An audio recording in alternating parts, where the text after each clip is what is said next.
నమస్కారం. దాశరథి శత జయంతి నేపథ్యంగా ఆయన అగ్నిధారలోని పద్యాలను గుర్తు చేసుకుంటున్నాం. భగభగమండే అగ్నికణాల వంటి పద్యాలతో పాటు శరజ్యోత్స్నను తలపించేటటువంటి చల్లని వెన్నెలతో పాటు ఇదిగో వర్షాలు పడుతున్నాయి కదా, వానల మీద కూడా అద్భుతమైనటువంటి పద్యం రాశాడు ఆయన. ఒకసారి చూద్దాం.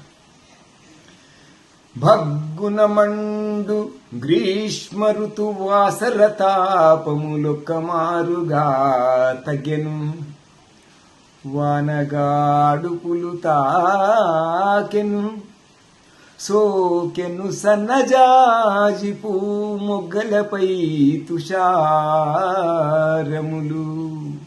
పూ మొగ్గల మీద మంచు బిందువుల వంటి వాన చినుకులు కనిపిస్తున్నాయి.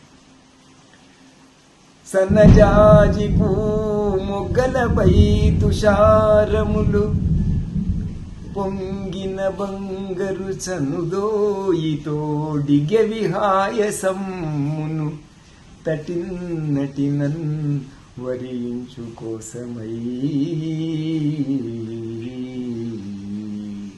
కవి ప్రకృతిని వరిస్తాడు, ప్రకృతి కూడా కవిని వరిస్తుంది.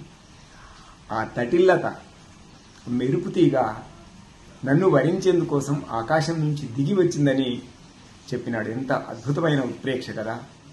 జై దాశరథి.